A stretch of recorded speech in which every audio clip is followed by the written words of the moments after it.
Have you ever wanted to be the first people to board an airplane? You get to get your seat first, you get to settle down, you get to enjoy yourself, and you get ample overhead room for your baggage. That sounds lovely to me, but how do you get airline status now? Welcome back to the channel. I'm Jacob Fisher, and today we are diving more into the travel realm, talking about how to get airline status and which airline might be the best one to get status for, using the major US companies, not all of them, but just the big ones. With that said, let's tap the like button and get into it. This won't be a comprehensive analysis, but rather we're going to dive into what you need to spend minimum to reach the minimum airline status with the company and which one might be the best to go for. Most airlines offer similar things at each level and just kind of increases how often they happen. Things like priority boarding, complimentary upgrade, bonus points, and a free checked bag is just kind of what you get with status. Keep in mind that most airlines have lowered their requirements for 2020 in qualifying for status, but we will be using the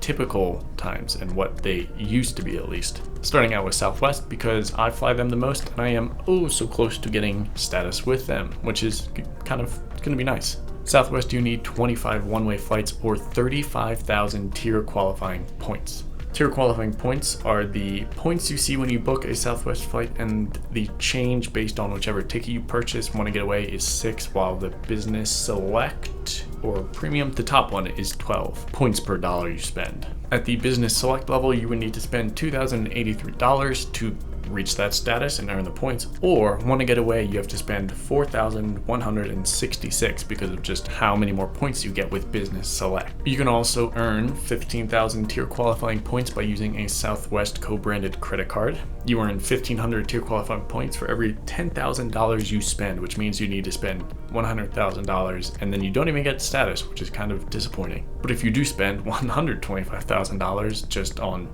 normal purchases, not Southwest flights, with the credit card, you would get enough points to get the companion pass with Southwest. If you spend your money on other Southwest purchases though, you get 2 points per dollar and you would need to spend half of that. If you want to get A-list by just flying want to get away flights, that's incredibly achievable too. I think I spend on average $80 for a one-way Southwest flight. That means I need to spend about $2,000 to get A-list status with Southwest. Southwest is pretty straightforward. Fly for about $2,000 worth of tickets and then you'll achieve A-list status by the end of the year. If you want the companion pass, which is highly coveted, you can either spring for the more expensive flights and hopefully earn a ton of points that way, or just spend a lot on a co-branded card. Delta Medallion has silver, gold, platinum, and diamond, but with the American Express cards, you can get at least some of the benefits just by opting for one of those cards. You can get main priority cabin 1 boarding and then a free checked bag. That's sort of like having the silver status already on Delta just by opting for one of their credit cards. You can also earn 60,000 medallion qualifying miles after you spend $30,000 in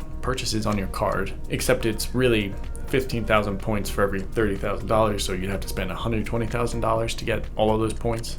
That would only put you at the gold status level, which has a minimum MQMs of 50,000. That's their medallion qualifying miles. Silver is at 25,000, platinum is 75, and diamond is 125,000. That's just to reach each of those statuses. To reach the minimum status, which is silver, you need to spend $3,000. They have medallion qualifying dollars, which is what you also need to achieve, and that's at minimum $3,000. Moving on to American Airlines, which is called AA Advantage. We have gold, platinum, platinum pro, and executive platinum. They just really wanted to use platinum in there. You can either earn their status through elite qualifying dollars, elite qualifying miles, and elite qualifying segments. For the base level, it's $3,000 and 30,000 miles or 30 qualifying segments. To put that in perspective, you earn 500 miles for every flight you take that is under the 500 mile range. So if you take a 100-mile flight, you'll still get 500 miles for that. Denver to Philadelphia is 1,500 miles and the flights sit around $170. To make status using this example, you need to fly it round trip 18 times. That's $3,060 and 54,000 miles. But on flight 15, you'd actually earn status because you would have done 30 qualifying segments. In reality, you only need to spend about $2,500 going this route. They also offer credit cards that offer priority boarding, check bag, and a spending requirement to earn points. That's all of them pretty much do that. United Airlines, which is the last one in this comparison, they have silver, gold, platinum, and 1K. All of their levels in this screenshot are reduced by 50% because of Corona, so in reality you need 12 flights and 4,000 points or 5,000 points. It's either 12 flights and 4,000 points or just 5,000 points. What does this mean though? Well, really every dollar you spend with United is worth 1 point, so you need to spend $4,000 to reach the level. You can also get a United credit card for checked bag, better boarding, and a way to spend money to get status. Like them all. So all the airlines are actually really similar on getting status for all of them. You pretty much have to fly 15 round trips, and then you could also just spend money on a credit card. That's just how you get status with them. Along those lines, each airline offers things like complimentary upgrades, free checked bag, priority boarding, all more often as you go up the tiers.